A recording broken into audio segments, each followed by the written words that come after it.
Welcome to the African History Network show right here on 910 AM, the Superstation, the Future Radio. Yeah, I'm your host, Brother Michael Imhotep.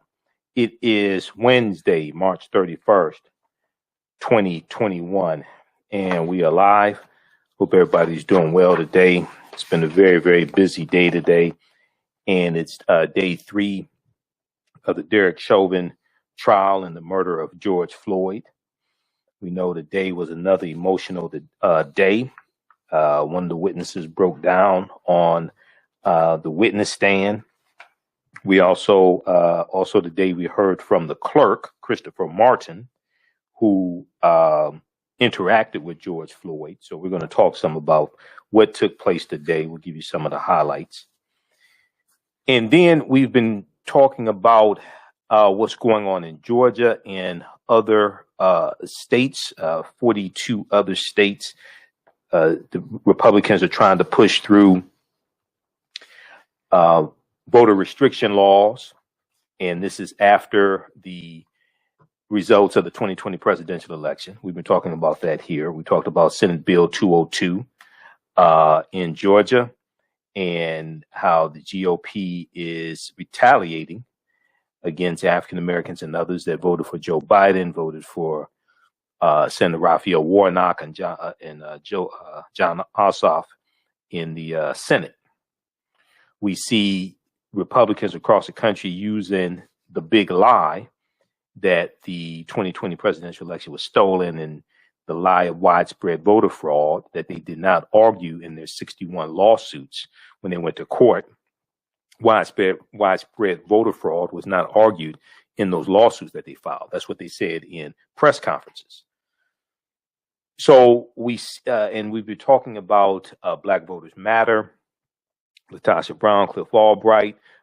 We've been talking about things, groups like the New Georgia Project, and growing calls for economic boycotts of Georgia-based companies like Coca-Cola, UPS, Aflac, etc. New York Times has a big story today. I saw it posted on Latasha Brown shared the tweet about this story. Black executives call on corporations to fight restrictive voting laws. Black executives call on corporations to fight restrictive voting laws. So there's a group of 72 African American executives led by Ken Chenault, former CEO of American Express, and Kenneth Frazier, the chief executive officer of Merck Pharmaceuticals, Merck. They have organized 72 African American executives who are calling on corporations to fight a wave of restrictive voting bills being advanced by Republicans in at least 43 states. We're going to talk about this. This is a big development. Then also we see that there's more corporations coming out in opposition to these restrictive voting bills. CNBC is reporting major U.S. companies take aim at Georgia's new voting restrictions. Then we see that Washington Post has an article here. Georgia sports teams and major companies such as Coca-Cola and Delta Airlines condemn new state voting law.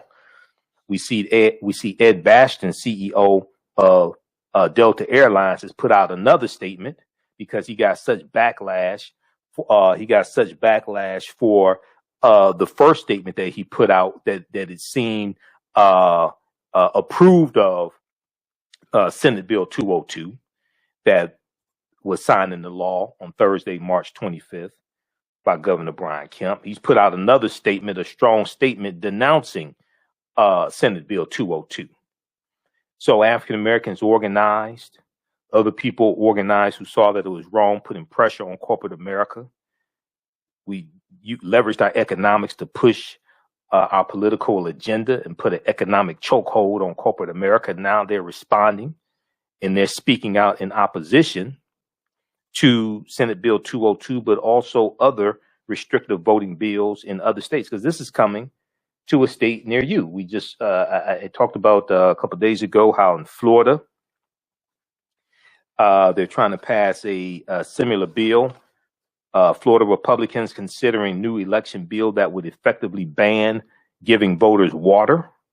Okay, so this is you have these different types of bills in 43 states. So if it's not specifically your state, it's going to be one near you. It's coming to you soon. All right, so we'll talk about that on today's show. So on the African History Network show, we focus on educating, empowering, and inspiring people of African descent throughout the diaspora and around the world. Because right now, it's corrects wrong behavior. What you do for yourself, what you do to yourself, and what you allow other people to do to you and get away with is based upon what you think about yourself. What you think about yourself is based upon what you have been taught about yourself. What you've been taught about yourself is based upon everything you've read, heard, and seen about yourself. So when you control the radius of a man or woman's thoughts, you can control the circumference of his or her actions, because the mind can't do or teach what it doesn't know. Now, we deal with a number of different topics here on the African History Network show. We deal with current events in history and politics, education, economic empowerment, entrepreneurship, relationships, love, sex, health issues, and much, much more. Sign up for our email newsletter. Text the word Kemet, Kemet, to 22828 to sign up for our email newsletter. Text the word Kemet, Kemet, to 22828 to sign up for our email newsletter. Also visit our website, AfricanHistoryNetwork.com, AfricanHistoryNetwork.com. If you like this type of information, you can support us. $ the AHN show through Cash App, $ the AHN show through Cash App. Then also through PayPal, paypal.me/the AHN show, paypal.me/the AHN show, or at our website, AfricanHistoryNetwork.com. All right, so let's jump into this right before the break. When we look at what took place on day 3 of the Derek Chauvin trial, so we see that there was a new video that came out today that was shown today for the first time of George Floyd in the convenience store and interacting with the clerk, Christopher Martin. Okay. Now on the witness stand, Christopher Martin, a 19-year-old former store employee who sold the cigarettes to George Floyd, testified that he believed the $20 bill used was a fake, but that George Floyd did not realize it. He said George Floyd did not realize it. He also added that George Floyd looked like he was high. And when you watch the video, I saw the video today during the trial. And when you watch the video, you see that George Floyd stays in the store after he does the transaction to buy the cigarettes. So after he gives them the $20 bill. And if he knew the $20 bill was fake, do you think he would have stayed in the store after he gave them the bill? Usually, I don't have experience with fake money, but from what I've heard, when people pass fake money, they don't stick around in the store that they passed it to. They leave. So the clerk, Christopher Martin, also said, quote, I thought I would be doing him a favor, end quote. I thought I'd be doing him a favor by accepting the allegedly phony $20 bill. But Christopher Martin says under store policy, any counterfeit money received would be taken out of the paychecks of employees. So the $20 would come out of his paycheck. And he said that after George Floyd refused to come back into the store, his manager asked another worker to call the police. All this is over an alleged phony $20 bill. We'll deal with this on the other side of the break. Listen to the African History Network show right here on 910 AM Superstation, the Future Radio. I'm Michael Imhotep. We'll be back in a few minutes. Gain knowledge in minutes from insightful summaries of progressive and socially conscious books. Blacklisted gives you access to curated content that'll satisfy your curiosity to learn and understand different perspectives. Empower yourself through inspirational and actionable ideas. It's easy to read or listen to on the go. Blacklisted. Empower yourself. Start your free trial today.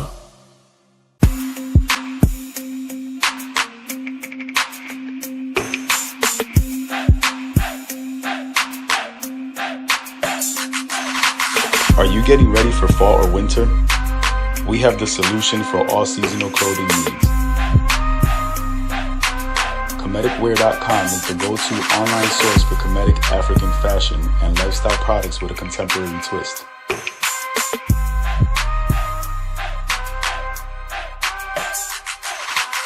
We're committed to offering unique styles reflecting our African heritage.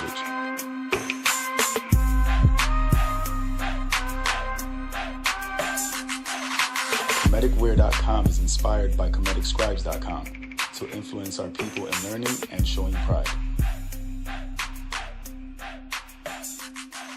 Please visit our website at Kemeticwear.com.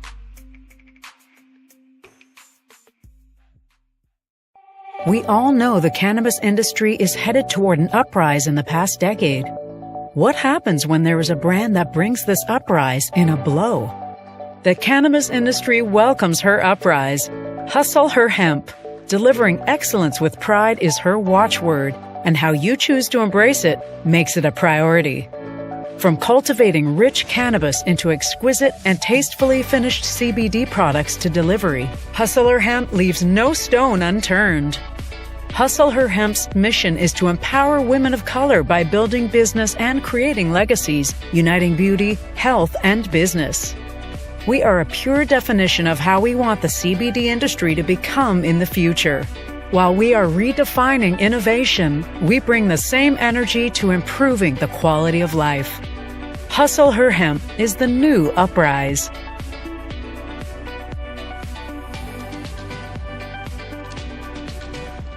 Hi, I'm Joel Wilson, President and CEO of JCW Computer Consulting LLC, a technology implementation firm with over 20 years of satisfying customers. We offer a full spectrum of industry top-tier branded services. We are an authorized partner or reseller for Lenovo, Zoom, T-Mobile, Microsoft 365 and Surface tablets, Google Workspace, Acer, Asus, Samsung, PCmatic security software, and many more.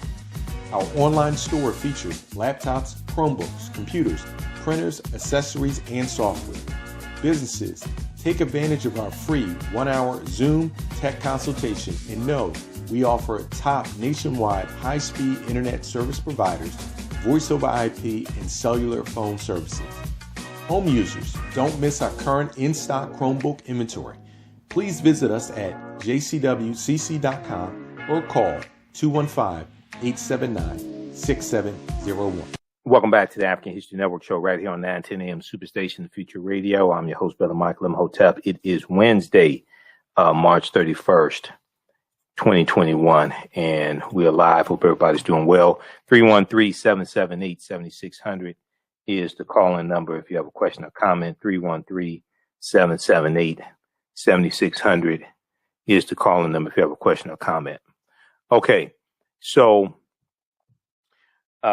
right before the break, we were doing a recap of what took place today in day 3 of the Derek Chauvin trial for the murder of George Floyd.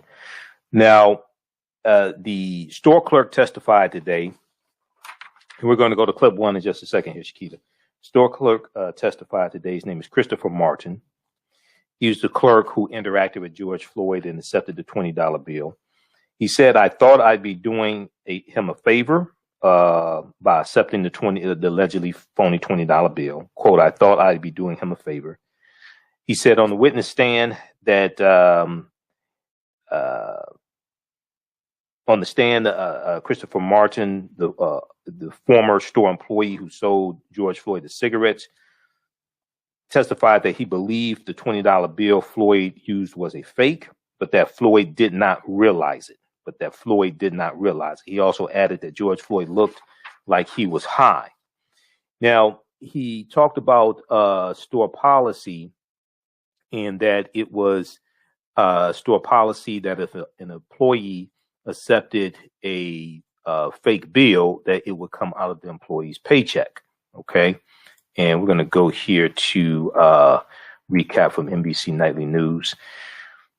All right. So Christopher Martin said that after George Floyd refused to come back into the store, his manager asked another worker to call the police. Now, it was all part of a chain of events that led to their officer at the time, Officer Derek Chauvin, kneeling on George Floyd's neck for what the prosecution said was 9 minutes and 29 seconds. 9 minutes and 29 seconds. On the day of opening statements, Prosecutor Blackwell said that's going to be the most significant number coming out of this trial, 929. Now, as Christopher Martin watched police restrain George Floyd outside the store, he said he felt, quote, disbelief and guilt. He said, quote, if I would have just not taken the bill, this could have been avoided, he testified. I want to go to clip 1. So this is from, this is a recap of what took place today. And this also talks about the surveillance video showing inside of the convenience store. Let's go to this clip, Shakita.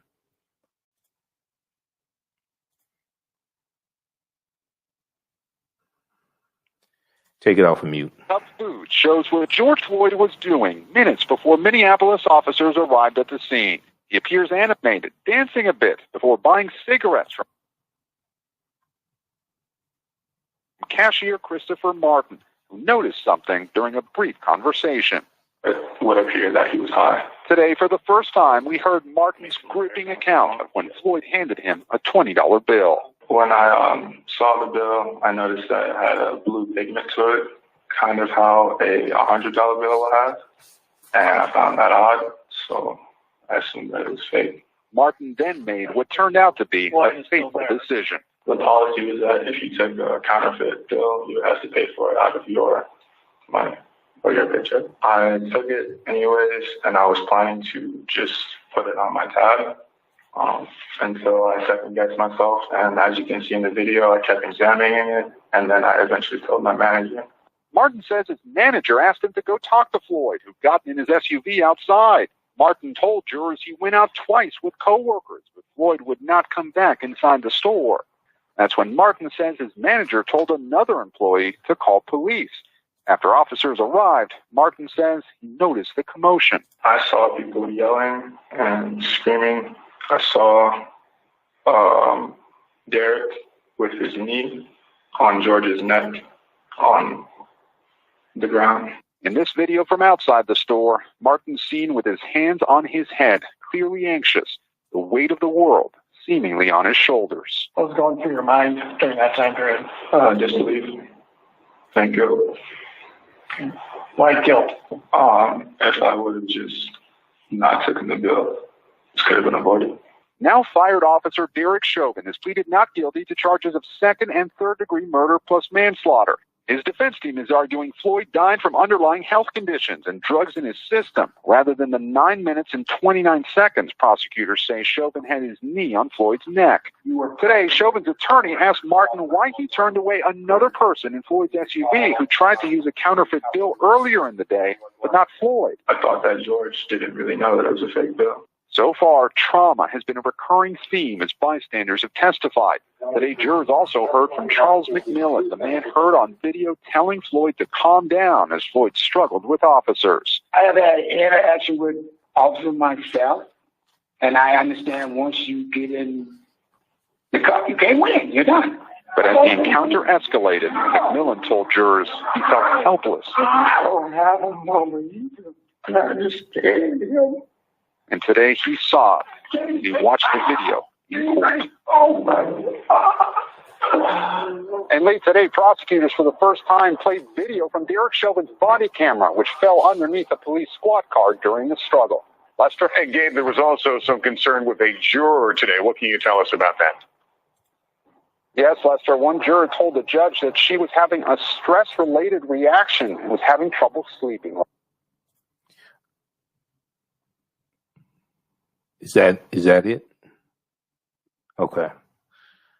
All right. So that's from NBC Nightly News, March 31st, 2021. Chauvin trial surveillance video shows inside convenience store. So a lot of new information came out today that we didn't know. We heard the testimony from Christopher Martin. We also heard the testimony from the other witness as well. So, I mean, these past 3 days have been pretty traumatic. The witnesses, many of the witnesses express regret that they didn't do more, that they couldn't do more. Many of them cried as well. Now, prosecutors on Wednesday, March 31st, showed footage from Minneapolis police officer Derek Chauvin's body camera publicly for the first time, as the third day of testimony in Chauvin's murder trial brought more anguish from witnesses who said they wished they could have saved George Floyd. They wished they could have saved George Floyd. Now, they're showing more remorse than the man who had his knee on his neck for 9 minutes and 29 seconds, because Chauvin hasn't shown any remorse. I mean, just if you haven't been watching, haven't been following this, Chauvin hasn't shown any remorse. Okay. So, the new body camera footage showed Chauvin briefly putting his black gloved hands around George Floyd's neck in May 25th, 2020, as he and another officer tried to force the man inside a vehicle. Quote, "We've got to control this guy because he's a sizable guy." Okay, he was 6'3". Okay, Chauvin, my understanding, is 5'9". I mean, he's 6. I mean, it ain't like he's King Kong, but maybe to Chauvin, this big black man did look like King Kong, but he's 6'3". I mean, come on. "We've got to control this guy because he's a sizable guy," Chauvin told an upset witness later. Earlier Wednesday, a teenage store clerk testified that this could have been avoided if he had not taken the counterfeit $20 bill. A neighborhood resident started sobbing while rewatching George Floyd's cries for his mother, telling the court, "I feel helpless. I understand him." This is Charles McMillan. Okay, 61-year-old man who is seen on the video telling George Floyd, "You can't win, get into the car," etc. Charles McMillan, the witness who started crying while video footage played, cried on the witness stand today. He had the white framed glasses. He said he had spoken with Derek Chauvin 5 days before George Floyd's killing. He said, quote, I told him, like I tell all, officer, at the end of the day, you go home to your family safe and let the next person go home to their family safe," Charles McMillan said. Now, there was a brief recess in the trial after a juror stood up and waved her hand in the middle of witness testimony, possibly signaling an illness. Okay, so read the rest of it. NBC News has good updates on this, live updates, NBCnews.com, also Washington Post and New York Times. Okay, because I go through and read all those as well. Okay, now I want to go to this next clip here, and then we're going to get to the 72 African-American executives who are calling out corporate America to denounce and put pressure on Republicans not to pass these voter restriction bills and to reverse these voter restriction bills in Georgia. The voter restriction bill that was signed into law in Georgia. I want to go to this next clip here. This is from the readout, Joanne Reed, March 31st, 2021. Jury shown body cam footage in day 3 of Chauvin trial. And one of the things they talk about here is the grief that has been expressed by witnesses, but the grief that many African Americans are feeling across the country. Let's go to clip 2, Shakita.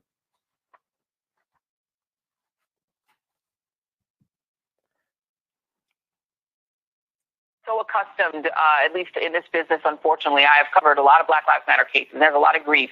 There's a lot of trauma. There's a lot of strain. The George Floyd case has allowed us to really see the strain of witnesses very much up close. So many people witnessed this man die or were near him just before he died that now we're sort of experiencing their trauma. Let me play a quick little montage of some of these witnesses who actually expressed guilt. And they played no part in his death. They expressed guilt regarding his death. Take a listen. What was going through your mind during that time period? Disbelief and guilt. Okay. Why guilt? If I would have just not taken the bill, this could have been avoided. There was no medical assistance on scene, and I got there, and I could have given medical assistance. That's exactly what I should have done. It's been nights.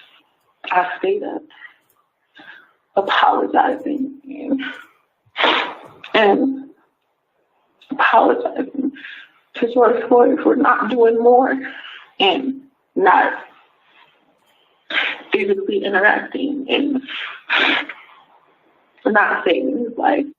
Yeah, as an experienced public safety director yourself, is that something that you're familiar with, seeing that kind of trauma and sort of guilty feelings by people who witness a killing? Well, I'm familiar with it on two counts here, Joy. One, being a 40-year veteran in policing, and certainly have seen these types of events, but nothing to what we witnessed today. We'll continue to witness. This is horrific. It's just absolutely a horrific event. It's embarrassing for the law enforcement profession.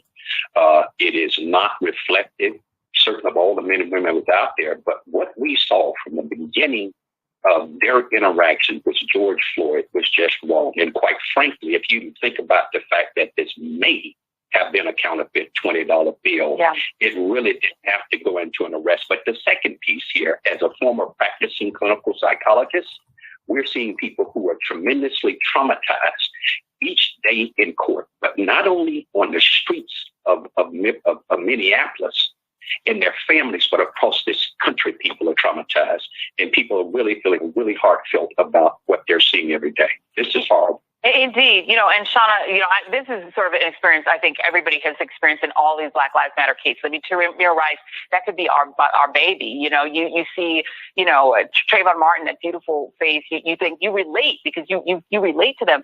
Isn't the challenge here that the one person who couldn't seem to relate to George Floyd's humanity, well, the four people, are these officers, right? I mean, meanwhile, a juror today halted the trial because the juror had a stress-related reaction. This is a white woman in her 50s, suffered what the judge called a stress-related reaction. She's been having trouble sleeping and had been awake since 2 a.m.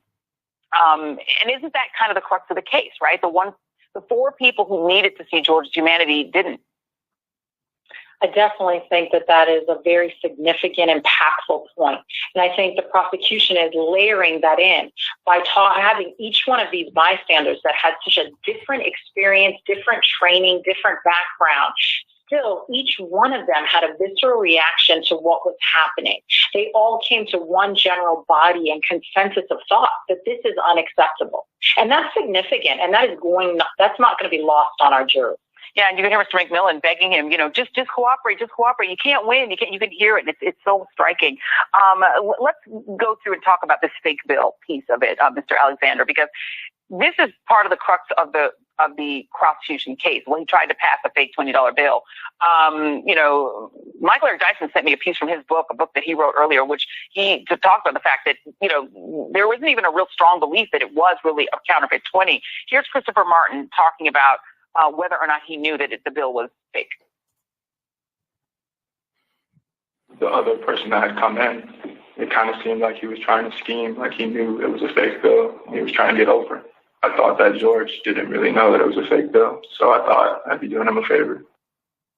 So, I mean, if that is the crux of the case, that he had committed this horrible crime trying to pass a fake bill, that's not even clear.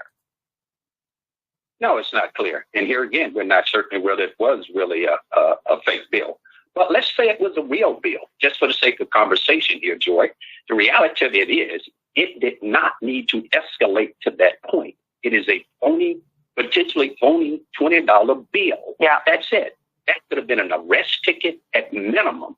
You give him an arrest ticket and send him on this way. But them to go through what they did to over possibly phony $20 bill should not have led up to what it led up to on May 25th of 2020. Let me play some more Christopher Martin. He was very compelling in that he's so young and he lived above the cut food store. And he said he doesn't even live there anymore. I mean, people are saying they didn't want to go in the store anymore. That's how traumatized they were. Here's a little bit more of his testimony. Can you describe for the jurors, tell me what his demeanor was like? What was his condition like? So when I had asked him if he played baseball, he went on to respond to that, but it kind of took him a little long to get to what he was trying to say. So it would appear that he was high. So you just had some signs that you thought he was under the influence of something? Yes. But were you able to carry on at least some conversation with him? Yes. Is this a portent of bad things to come, Shauna, that the defense is going to try to make George Floyd look like he was sort of out of his mind and high? But that's not what this young man said. He interacted with him. I think that the defense overpromised a bit here. I think that when you see this video, what they described, the intensity with which the police department responded was going to give you a sense of something very different. And this video shows a very calm, laid back. He was dancing a jig. He hugged someone. It's the antithesis of what they built this up to be. And that is going to be something that the jury is going to hold on to, because you cannot overpromise and undeliver. And that's what this did. Well, and also they're going to try to make it look like he was sort of on the verge of death anyway. He sure didn't look like it. It's good. He's dancing around. He's responding to people. He looked happy. He looked jolly. He looked friendly. It's going to be a hard time to convince people he was some sort of a monster that was zonked out on drugs. It doesn't look like it, at least from what people who interacted with him said. Let's play one more piece. This is actually kind of chilling. This is an interaction pause it right there. Derek Chauvin, who has been a police officer. Pause it right there, Shakira. Okay, because it ends after a few seconds in that clip. Okay, so check out that clip. That's from the readout, Joanne Reed, MSNBC. Jury shown body cam footage in day 3 of Chauvin trial. That's March 31st, 2021. All right, I want to switch gears. We'll have more coverage of the Derek Chauvin trial tomorrow. I want to go to this next story here. Now, we've been talking about what's going on in Georgia and the voter restriction laws in Georgia, as well as other states across the country. At least 253 bills in 43 states across the country. This is in retaliation for the results of the 2020 presidential election.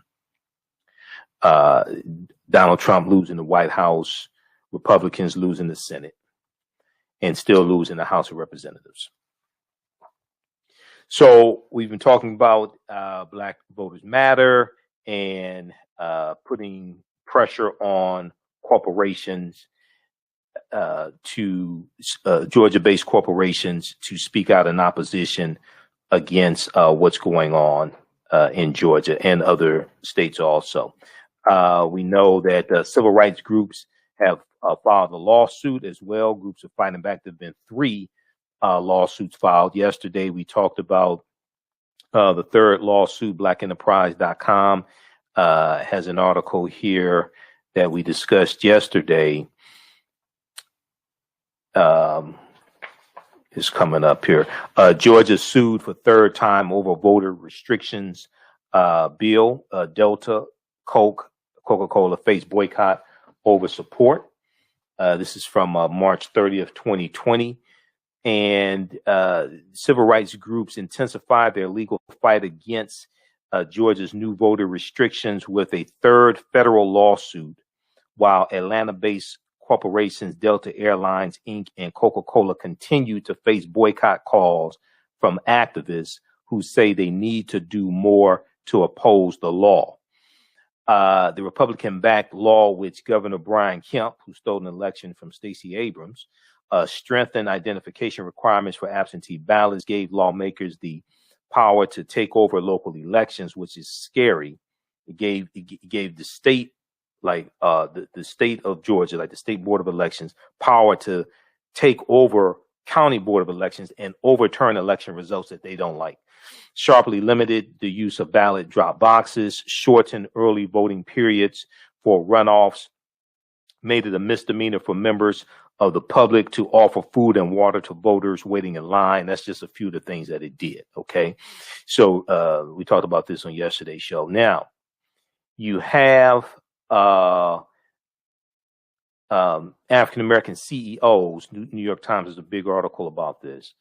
You have African-American CEOs that have banded together, led by Ken Chenault. Ken Chenault is the former CEO of American Express. I don't know how many people knew that the CEO of American Express for years was an African-American man. And then also, he's on the left. And then also Kenneth Frazier, who is the current CEO of Merck Pharmaceuticals.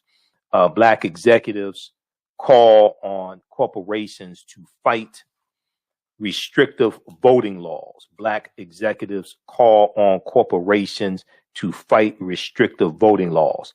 Dozens responded after companies in Georgia said little against state legislation that put strict rules in place.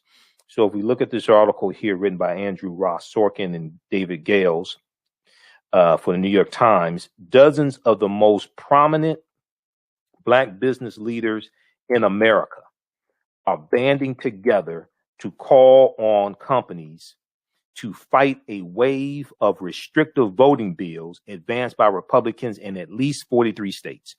The campaign appears to be the first that so many powerful Black executives have organized to directly call out their peers for failing to stand up for racial justice. The effort led by Ken Chenault. Now, I knew about Ken Chenault back in business school, back in the 90s. And I read about Ken Chenault numerous times over the years in Black Enterprise magazine. Okay. This is leveraging your position in corporate America to push a political agenda to benefit African Americans. Okay. This is what has to happen. The effort led by Ken Chenault, a former chief executive of American Express, and Kenneth Frazier, the chief executive of Merck Pharmaceuticals, is a response to the swift passage of a Georgia law, Senate Bill 202, that they contend makes it harder for African Americans to vote. As the debate about the bill raged in recent weeks, most major corporations, including those with headquarters in Atlanta, did not take a position on the legislation. Ken Chenault, former CEO of American Express, said there is no middle ground here. He must be listening to my show, because that's what I said yesterday. This is what I've been saying. Look, there's no middle ground. There is no good people on both sides. You either for us or against us. That's all it is to it. Quote, there is no middle ground here. You either are for more people voting or you want to suppress the vote. Okay? It is what it is.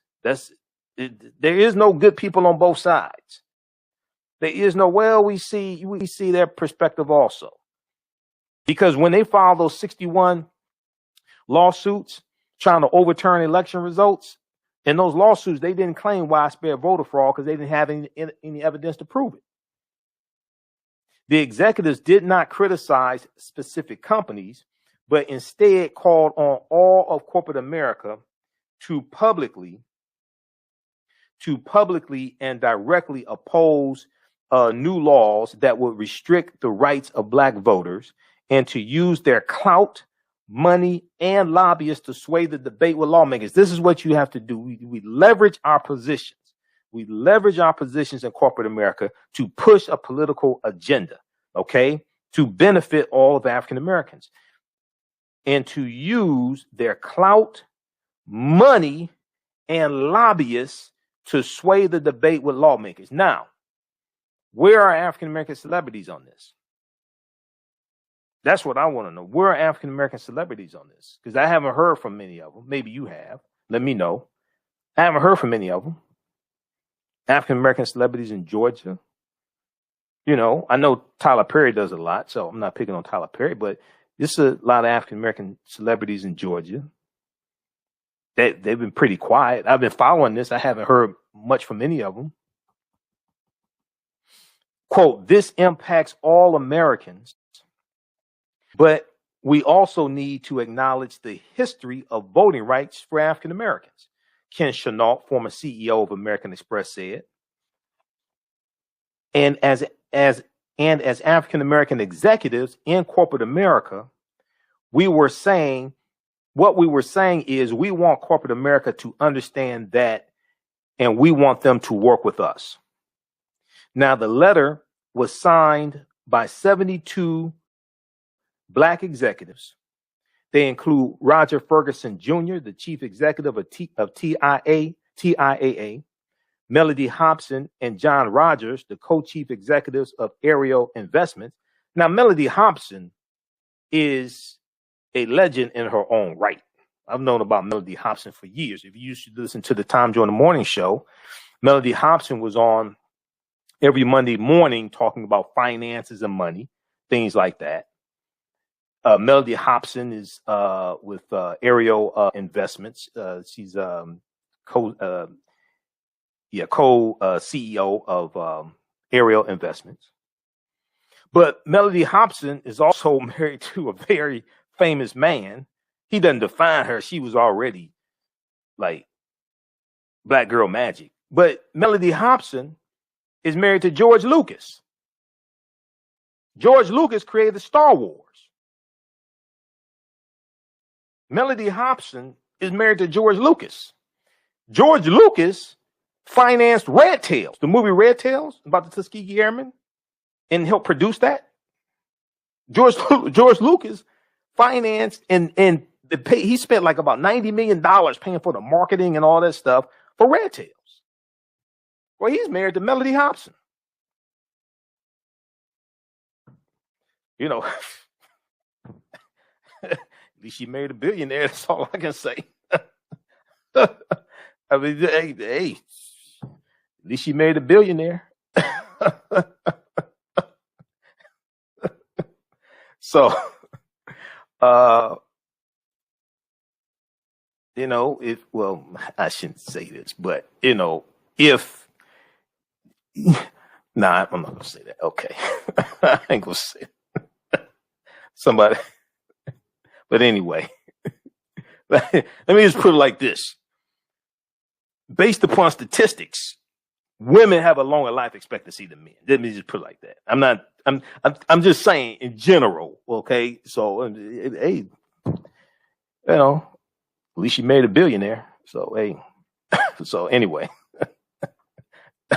let's get back to our regularly scheduled programming. But anyway, so the letter was signed by 72 black executives. They include Roger Ferguson Jr., the chief executive of TIAA, Melody Hobson and John Rogers Jr., the co-chief executives of Ariel Investments. Robert F. Smith, the co-chief executive of Vista Equity Partners. Robert F. Smith is the richest African-American man in the country. It's not Kanye West. Go read the full article. They're talking about like projected earnings for Kanye West. Robert F. Smith. Okay, Robert F. Smith adopted a class of Morehouse and paid off their student loan debt. That's Robert F. Smith. He's leveraging his billions, okay, and his clout to push this agenda. Also, Raymond McGuire, a former Citigroup executive who was running for mayor of New York.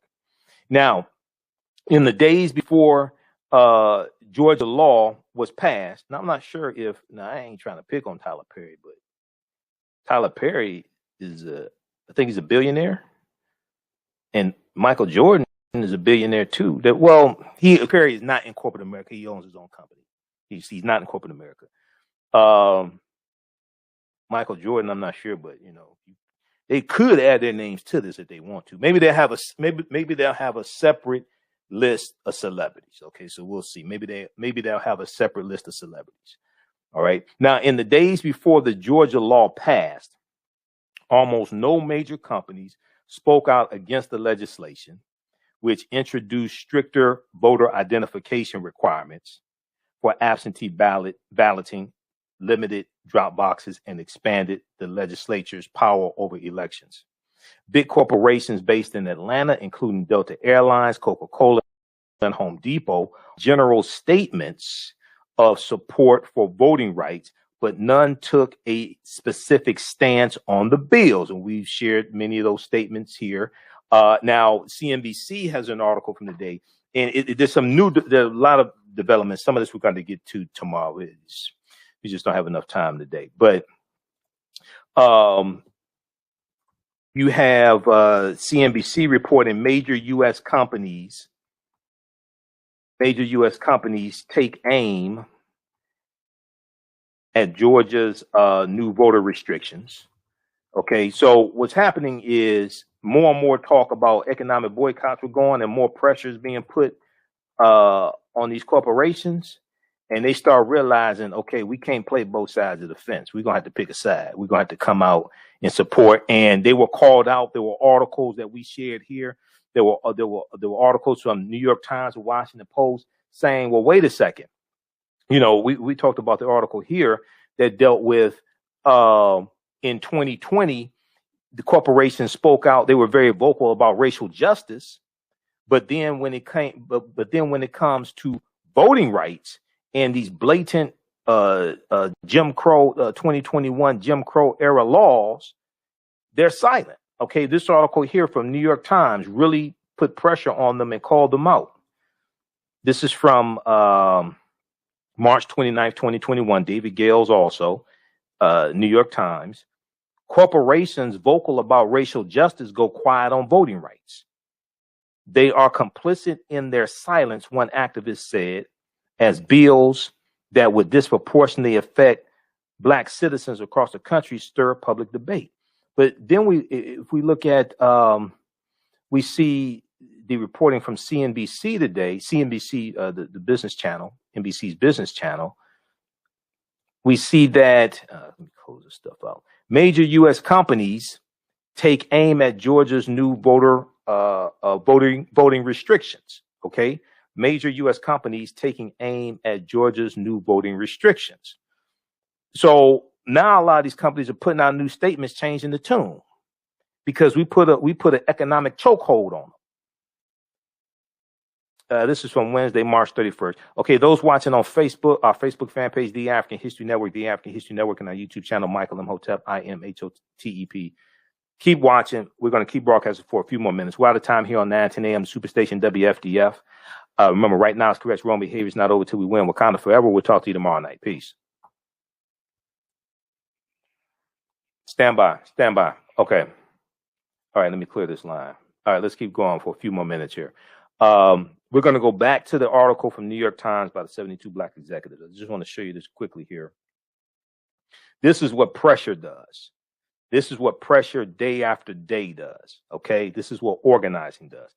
Major U.S. companies take aim at Georgia's new voting restrictions. March 31st, 2021. Business executives across the United States are calling out efforts to restrict voting access. It comes after Georgia Governor Brian Kemp signed a bill into law that opponents say would disproportionately disenfranchise voters of color. CNBC compiled a list of corporate responses to the bill. Okay. And then they interviewed the right to vote is fundamental. They interviewed Kenneth Frazier. You know, we're going to play some of this interview here also. Okay. Business executives across the United States are calling out efforts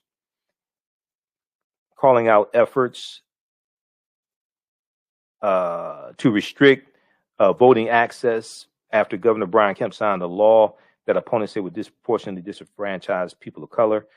Among the overhaul, okay, we skip over that's redundant, talking about some of the things the bill does. The bill is one of many Republican-backed election efforts introduced across the U.S. after former President Donald Trump and other GOP members falsely claimed that last year's election defeat was due to fraud. No, your ass lost. Okay, that's what happened. You lost. It wasn't fraud. You just lost. Supporters say the law was needed to restore confidence in Georgia's elections. Okay, but you lied. You spread the lie about the big lie, about the stolen election. Then you pass these bills to address a lie. For Georgia, it comes after historic turnout in the state's election, particularly among Black voters and voters of color in the November general election and January runoff that saw Democrats defeat incumbent Republican senators. Civil rights groups, corporate leaders, and Democratic officials are denouncing the law. CNBC compiled a list of corporate responses to the bill. Okay, so you have BlackRock. Read through some of these. I think this is the new statement from Coca-Cola executive Alfredo Rivera. As soon as Georgia's legislature convened this year, our company joined with other Georgia businesses to share our core principles. We opposed measures that would seek to diminish or restrict voter access, and we advocated for broad access, voter convenience, election integrity, and political neutrality. Anything that inhibits these principles can lead to voter suppression. We took these steps because they align to our purpose and the conscience we follow. Now, Georgia-based Delta Airlines said in a memo to employees that the final bill is unacceptable. So this is the new statement from CEO Ed Bastian, who got blasted on social media, blasted on cable news for the statement he put out. We shared his statement yesterday that it appeared to agree with Senate Bill 202. The new statement from CEO Ed Bastian, and also Latasha Brown and her group, Black Voters Matter, they were outside of Delta Airlines in Atlanta at Hartsfield Jackson Airport. They were outside protesting, drawing attention to Delta Airlines. After all that, now CEO Ed Bastian puts out a new statement. Here's what the new statement says. Let me blow this up. I want you all to see this. Here's what the new statement says. Okay. Georgia-based Delta Airlines said in a memo to employees that the, quote, final bill is unacceptable and does not match Delta's values. Quote, after having time, this is what, this is so funny, right? After having time to now fully understand all that is in the bill, coupled with discussions with leaders and employees in the Black community, it's evident that the bill includes provisions that will make it harder for many underrepresented voters, particularly Black voters, to exercise their constitutional right to elect their representatives. That is wrong. People lit his ass up. That's what happened. Black people in Atlanta and across the country lit his ass up. That's what you have to do. That's what you have to do. This is war. We can't be playing games. Pharmaceutical giant Merck said that the company now Kenneth Frazier, African American, we showed Kenneth Frazier. He's talked about in the article from the New York Times. We can go back to that in just a second. Kenneth Frazier is the CEO of Merck Pharmaceuticals. Pharmaceutical giant Merck said Wednesday that the company stands, quote, strong on our core values, including our commitment to social justice and the right of people to fully and freely participate in electoral processes. Quote, there is no more fundamental right than the right to vote. Democracy rests on ensuring that every eligible voter has an equal and fair opportunity to cast a ballot, free from restrictions that have a discriminatory impact. We all have an obligation to stand up against racism and other forms of discrimination whenever we see them, the company added. Now, see, Kenneth Frazier is the CEO of Merck, okay? So they have statements from Porsche, UPS. Now, UPS is based in Georgia. UPS said this week that the company supports the ability and facilitation of all eligible voters to exercise their right to vote. Like other businesses in the community, we actively engage with political leaders in both parties and other stakeholders to advocate for more equitable access to the polls and for integrity in the election process across the state.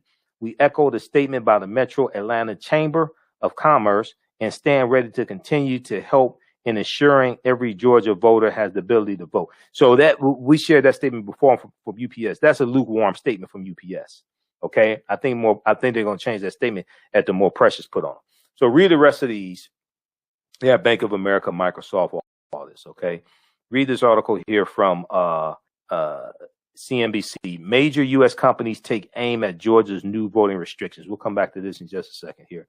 I want to go back to the article from the New York Times. Okay, because this is a huge development And this article came out today.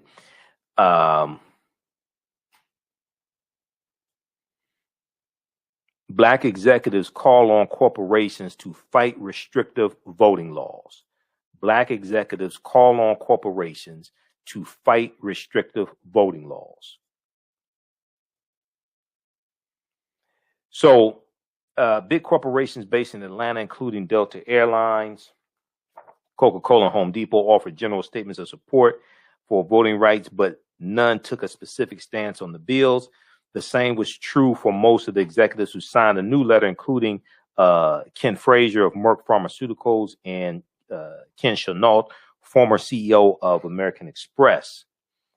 Ken Frazier said he had paid only peripheral attention to the matter before the Georgia law was passed on Thursday. Quote, when the law passed, I started paying attention, he said. When Ken Frazier realized what was in the law and that similar bills were being advanced in other states, he and Ken Chenault decided to take action.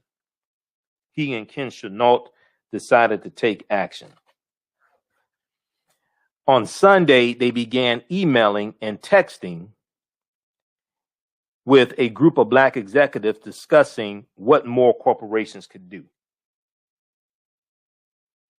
Quote, there seems to be no one speaking out, Ken Frazier said. We thought if we spoke up, it might lead to a situation where others felt the responsibility to speak up. Okay.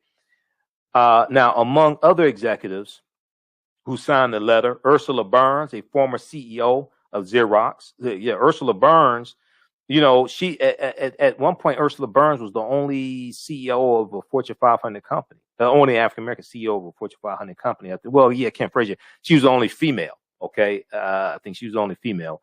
Richard Parsons, former chair of Citigroup and chief executive at Time Warner. I remember when Richard Parsons was at Time Warner. I remember when Ursula Burns was at Xerox. I used to read about them in Black Enterprise magazine. And Tony West, the chief legal officer at Uber. Okay. Tony West, the chief legal officer at Uber. The group of leaders with support from the Black Economic Alliance bought a full-page ad in the Wednesday print edition of the New York Times. See, that's how you do it. You buy these full-page ads in these newspapers like the New York Times, things like this. That gets attention. That you are leveraging your position to push a political agenda. Now, the executives are hoping that big companies will prevent dozens of similar bills in other states from becoming law. But see, they can put pressure. These corporations can put pressure, especially the ones based in Georgia. They can put pressure on the Georgia state legislature because they financed, they made donations to a lot of the Republicans in the Georgia state legislature. They can put pressure on them to reverse that bill.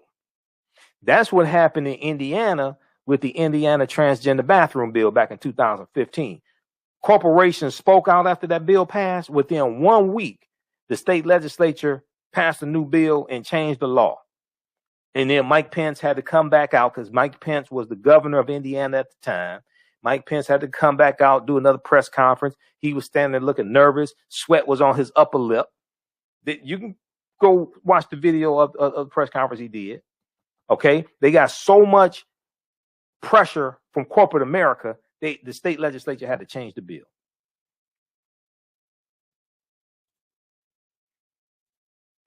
Okay, so the Georgia legislature, so the executives are hoping that big companies will prevent dozens of similar bills in other states from becoming law.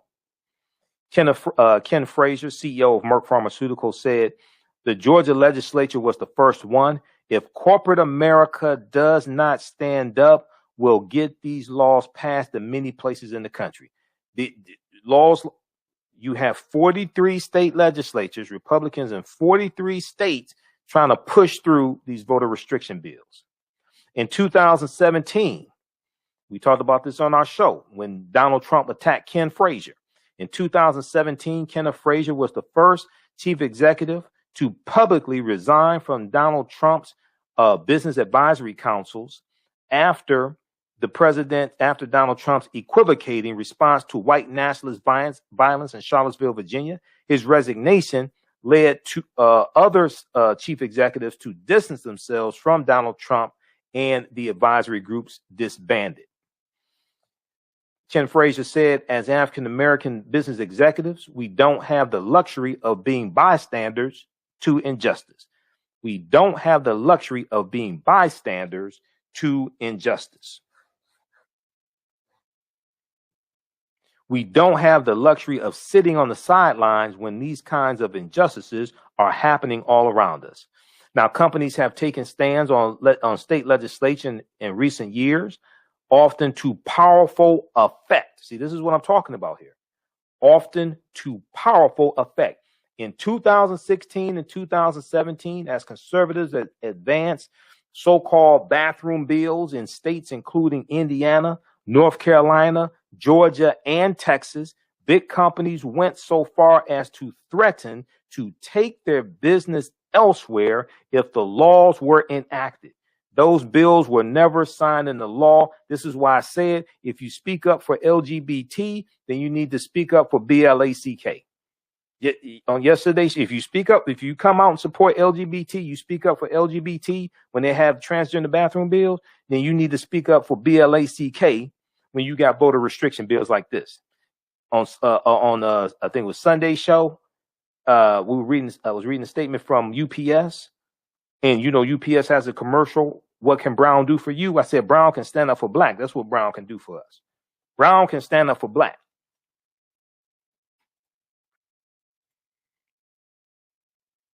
So read the rest of this. Read the rest of this article here. This is from New York Times. Black executives call on corporations to fight restrictive voting laws. Dozens responded after companies in Georgia said little against state legislation that put strict rules in place. Okay, so that's good news right there. This is what pressure can do. This is what pressure can do. So after we defeat these bills, then what we have to do is renegotiate our relationship with corporate America. Because this is something that Dr. Claude Anderson's been talking about. Dr. Claude Anderson is one of my teachers. We talk up, periodically. I've interviewed him a number of times. And he's been saying for years that we have to, and back in 2018 when I interviewed him, and it's on Facebook and YouTube, we were talking about DACA and immigration and things like this. And he said we have to leverage our economics to enforce our politics. This is an example of it. We have to leverage our economics to enforce our political agenda, put pressures on corporations like this. But the next thing we have to do, once we defeat these bills, is renegotiate our relationship with corporate America and make sure we get a bigger percentage of corporate contracts, advertising contracts, money deposited in black-owned banks from corporate America, things like that. All that goes to African-American-owned businesses and helps to create more jobs, helps to increase revenue for African-American businesses, et cetera. We have to renegotiate our relationship with corporate America as well, because they have billions of dollars worth of contracts, everything from catering contracts to limousines to security to janitorial services, all different types of things like this. They give out billions of dollars a year in contracts to companies. Advertising contracts for advertising agencies is huge. Okay, so we spend, GDP $1.3 trillion a year. We're spending hundreds of billions of dollars a year collectively with various corporations. They're largely taking that money and contracting with white-owned businesses, white-owned corporations, white-owned companies. We have to get a better return on our investment with corporations. So we have to renegotiate our relationship with corporate America as well. Okay, that's the other part of it. Okay, let's continue. So those just tuning in, we talked about George Floyd in the beginning of the show and day 3 of the trial, Derek Chauvin trial. So each day we're covering the trial. We'll continue tomorrow. And we're talking about this second story here. 72 black executives call on corporations to fight restrictive voting laws.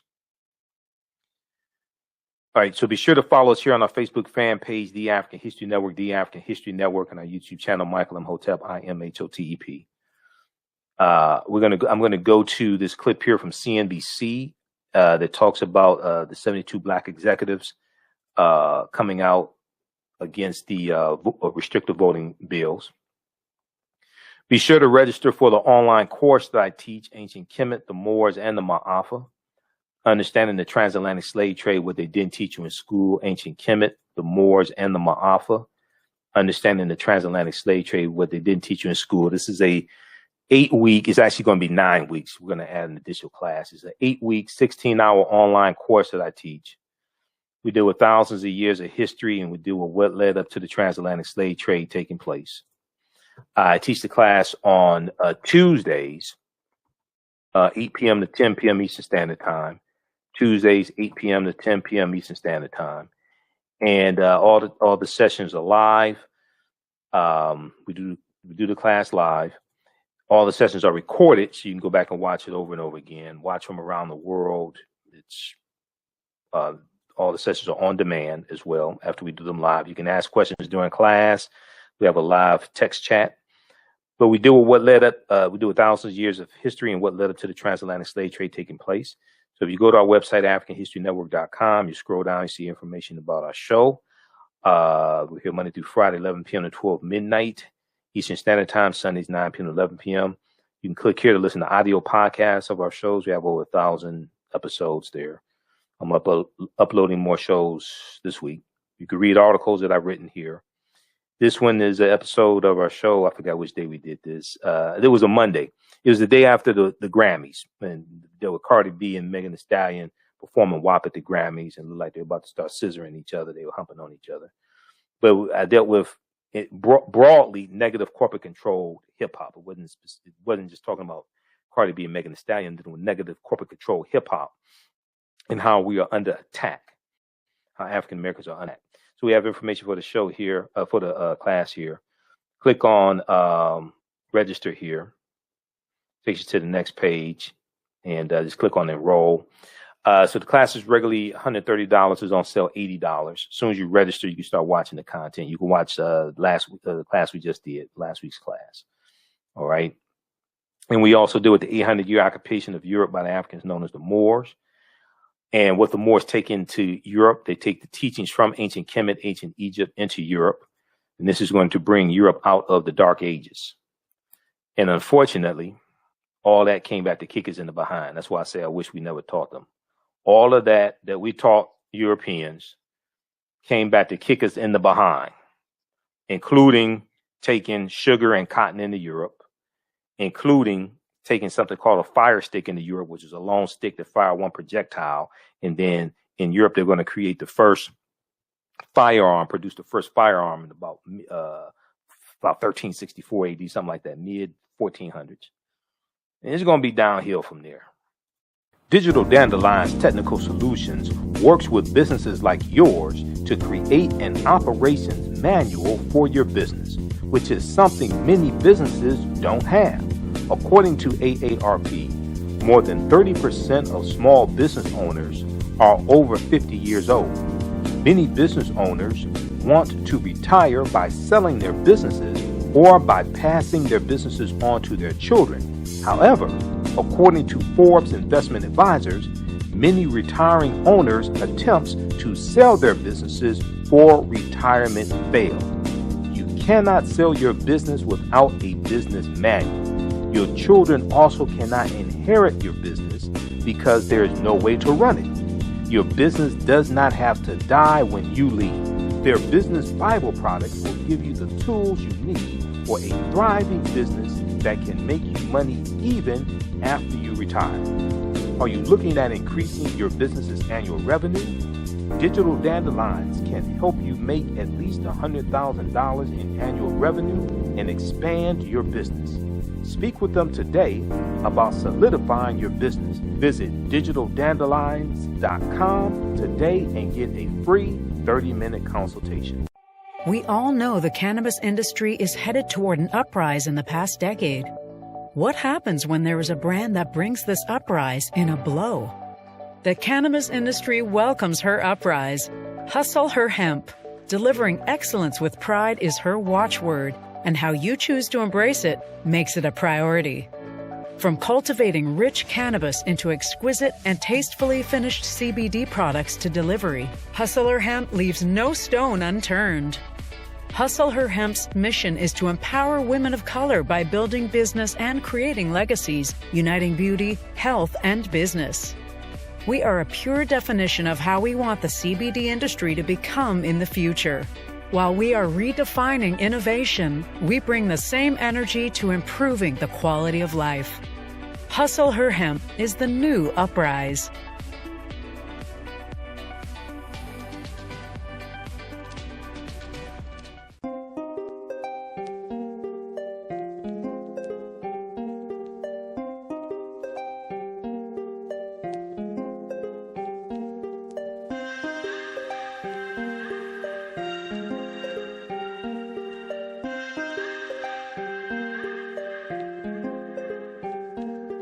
Black Bees products are a collection of natural, organic, personal care products with an appreciation of nature and bees.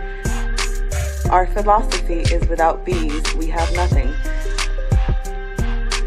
We are honoring our Nile Valley ancestors who understood the importance of bees. Black Bees created a high-quality, natural, organic personal care line that would be affordable to everyone. We hope you try and enjoy our Black Bees products line and come back and visit us at blackbeesproducts.com. With blackbusinesstee.com, the messages are clear and meaningful. Keep your business in the black and out of the red. Mind your black business, know your numbers, and plan strategically. Black Business Boss, lead your industry. Support black business. Encourage, patronize, and uplift one another. BlackBusinessTea.com currently has products sold in Detroit, Atlanta, Chicago, and Los Angeles, with proceeds returned to the black community. They have a wide selection of hoodies, t-shirts, mugs, hats, sweatshirts that support black-owned businesses. Visit the website blackbusinesstee.com. That's blackbusinesstee.com. Okay, so I want to go to this clip here from CNBC. This is an interview with Ken Frazier. They're talking about the letter that was signed. Hold on just a second here.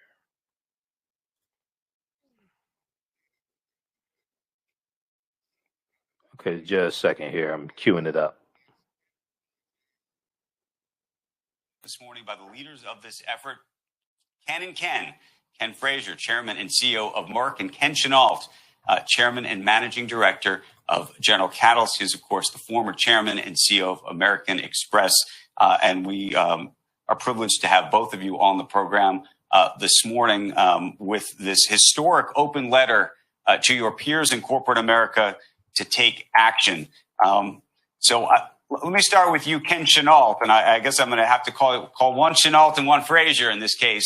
Tell us how this came to be, because this does appear to be the first time a group of leaders of your prominence have come together on an issue like this in such a forceful way.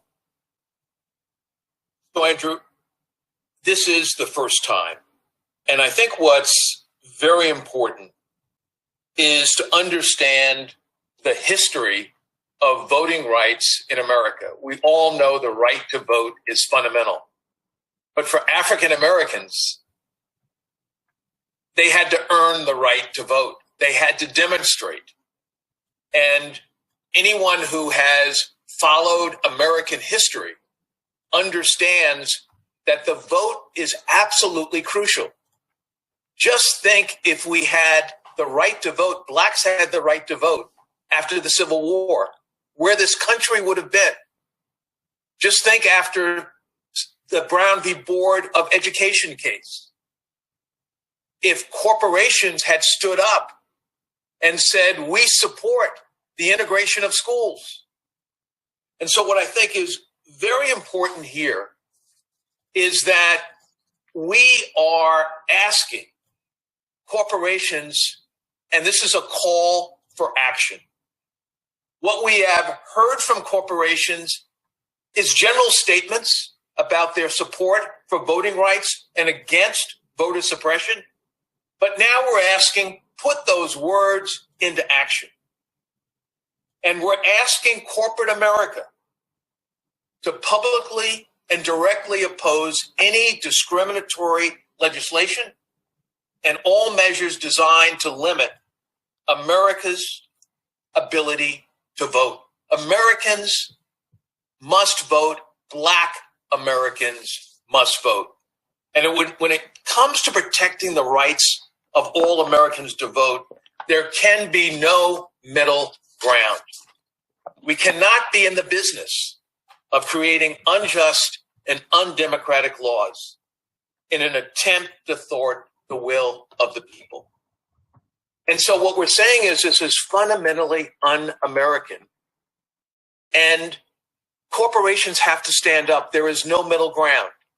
And so we put together a group starting Sunday afternoon.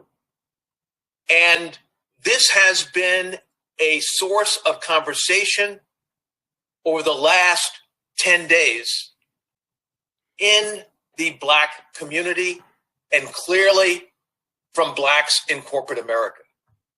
So I want to emphasize this is about all Americans having the right to vote, but we need to recognize the special history of the denial of right to vote for Black Americans, and we will not be silent.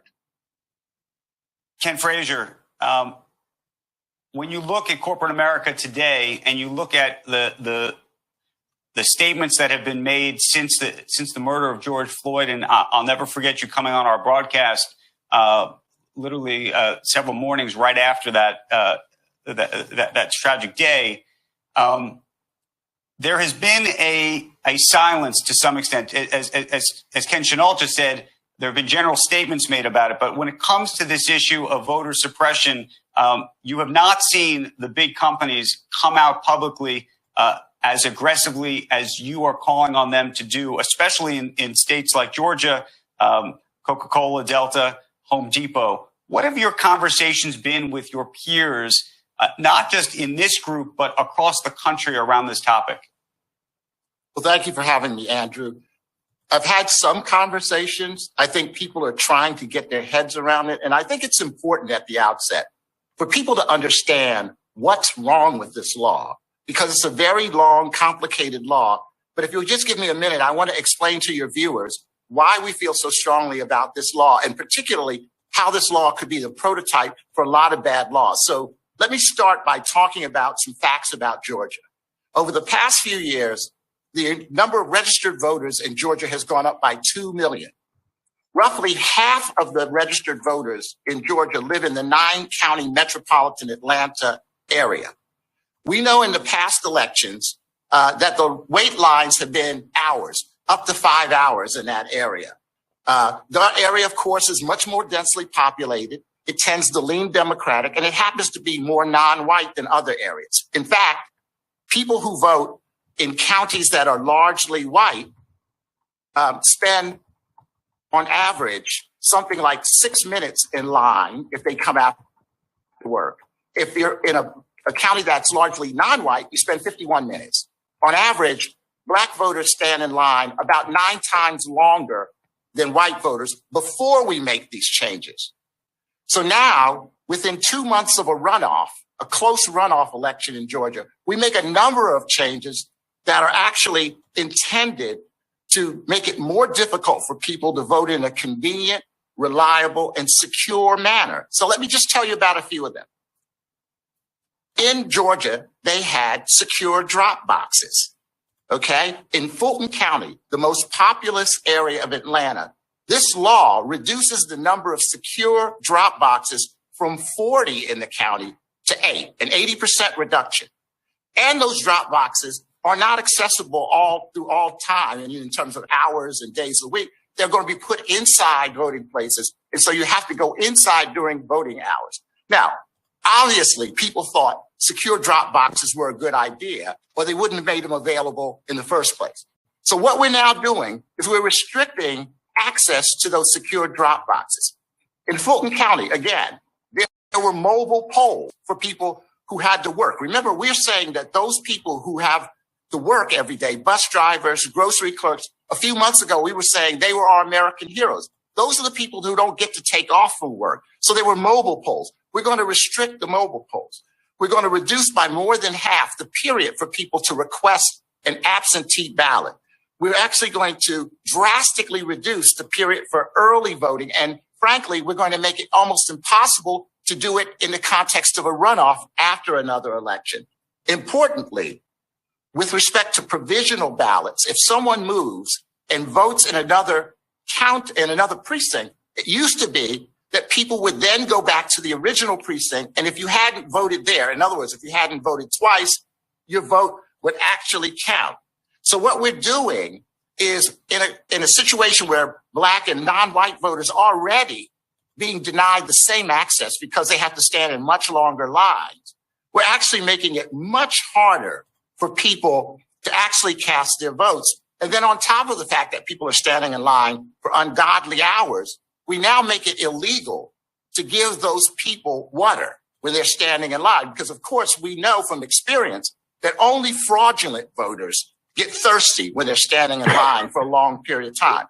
So if you take collectively all of those changes, what you've done is you've made it harder for people who live in the most populous areas, largely non-white voters, to vote. And I'll just make this following comment. The other problem with this as a prototype is what was the process that was followed here? Were there legislative hearings? No. Were there fact-finding commissions? No. Was there opportunity for public comment? No. So there is no substantiated, compelling evidence of voter fraud to justify these restrictions. So what we do is we raise the specter of voter fraud, and now we restrict legal voters, eligible voters' ability to cast ballots. And that's what's wrong with this bill, because democracy depends on every voter in this country having free and fair access to vote without discrimination and without undue hindrance. And this set of changes in this long bill, and it's a complicated bill, and I believe people think that they can get away with it because most people won't read the bill, okay? But in totality, these changes will make it much harder for certain voters to vote. Yeah, just one point, Andrew, that I would emphasize. What we're asking is, I frankly applaud what close to 60 companies did in signing a business statement opposing anti-LGBTQ state legislation, stating their clear opposition to this harmful legislation aimed at restricting the access of LGBTQ people in society. And what we're saying is, fundamentally, we want corporations to do the same thing here. All right. So excellent interview. That's from the Squawk Box on CNBC. And that was Ken Chenault and Kenneth Frazier. And they're talking about, they organized 72 African-American executives. They're putting pressure on corporate America. They're leveraging their contacts. They're leveraging their corporate positions to push this agenda and fight back against Jim Crow 2021 and these bills in 43 state legislatures. So that's excellent. Check out the article once again from CNBC. Major U.S. companies, and we'll flip back over to it here. This article from CNBC, March 31st, 2021. Major U.S. companies take aim at Georgia's new voting restrictions. Okay. So this is a good article written by Jessica Brzezinski and Kevin Stankiewicz for CNBC. All right, we'll talk more about this on Thursday's show, and we'll deal with day 4 of the trial also. All right, if you you can support the African History Network if you like to stop your information through Cash App, $ TheAHNShow through Cash App, or through PayPal, paypal.me/TheAHNShow. We're here 6 days a week. This helps us keep doing the research, stay on the air, keep broadcasting 6 days a week, pay some of the bills, pay for some of these services that we use, like Restream, that I'm broadcasting through right now. If you donate through Cash App, be sure to type in $TheAHNShow, SHOW, and it'll come up and it'll say Michael, and it'll show my picture there. All right, $TheAHNShow. You can still register for the online course that I teach, Ancient Kemet, the Moors, and the Maafa, Understanding the Transatlantic Slave Trade, where they didn't teach you in school. We deal with thousands of years of history and what led up to the transatlantic slave trade taking place. We deal with ancient Egypt, ancient Kemet, some ancient African civilizations. Dr. David Imhotep, who wrote the book, The First Americans Were Africans, documented evidence, spoke to our class. He came and presented to our class a few weeks ago. So when you register, you'll be able to watch that class and the one we just did on Tuesday. And next class is April 2nd. Next class is April 2nd. I'm sorry, April 4th. What is that, April 4th? Yeah, next class is Tuesday, April 4th. All right, we have to get out of here. Remember, at the African History Network, we focus on educating, empowering, and inspiring people of African descent throughout the diaspora and around the world, because right now it's correct wrong behavior. It's not over till we win. Wakanda forever. We'll talk to you tomorrow night. Peace. Thanks for tuning in. Gain knowledge in minutes from insightful summaries of progressive and socially conscious books. Blacklisted gives you access to curated content that'll satisfy your curiosity to learn and understand different perspectives. Empower yourself through inspirational and actionable ideas.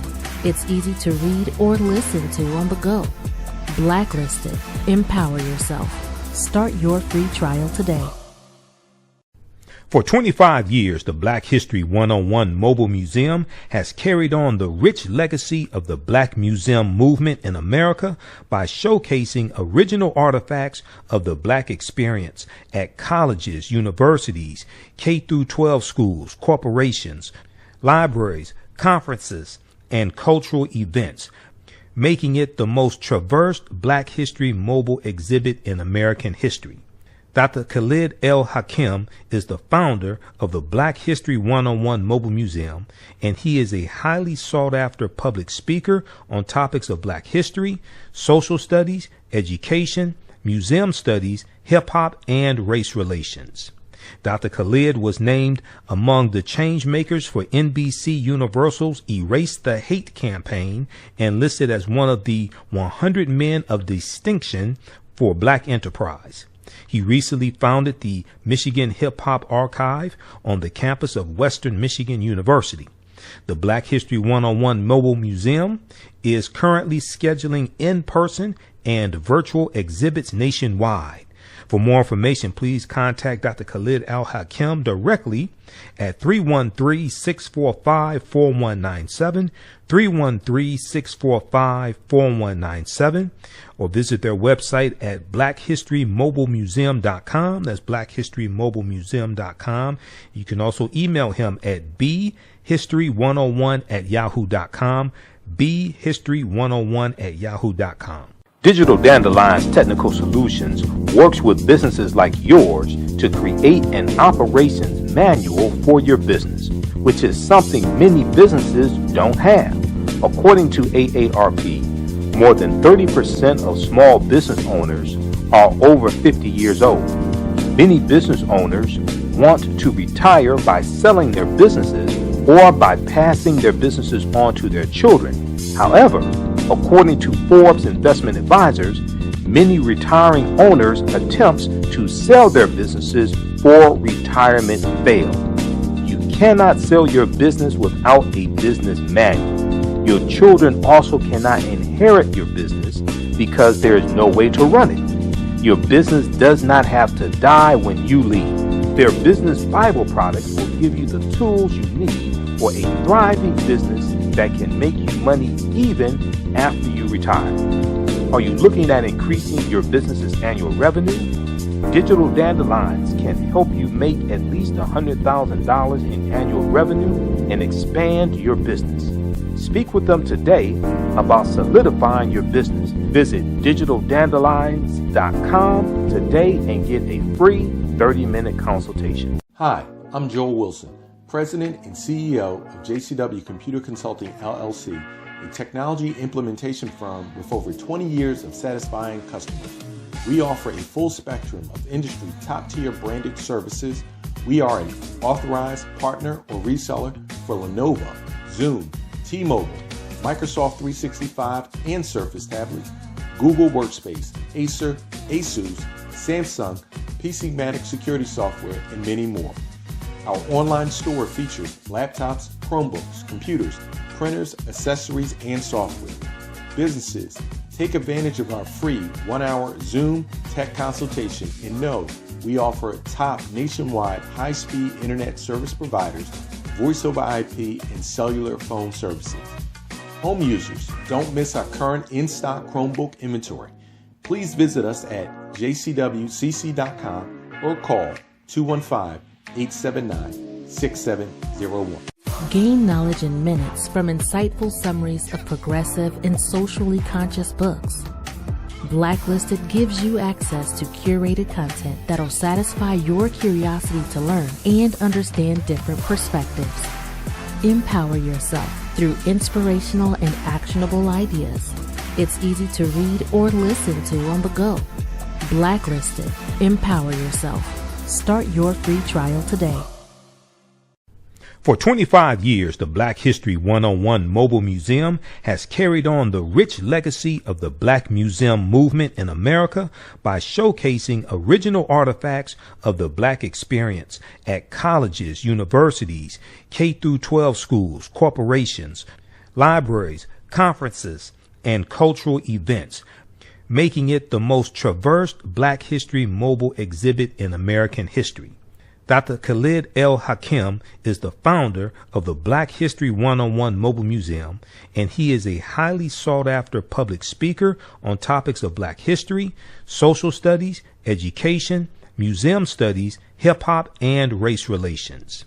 Dr. Khalid was named among the change makers for NBC Universal's Erase the Hate campaign and listed as one of the 100 men of distinction for Black enterprise. He recently founded the Michigan Hip Hop Archive on the campus of Western Michigan University. The Black History 101 Mobile Museum is currently scheduling in-person and virtual exhibits nationwide. For more information, please contact Dr. Khalid El Hakim directly at 313-645-4197, 313-645-4197, or visit their website at blackhistorymobilemuseum.com. That's blackhistorymobilemuseum.com. You can also email him at bhistory101@yahoo.com, bhistory101@yahoo.com.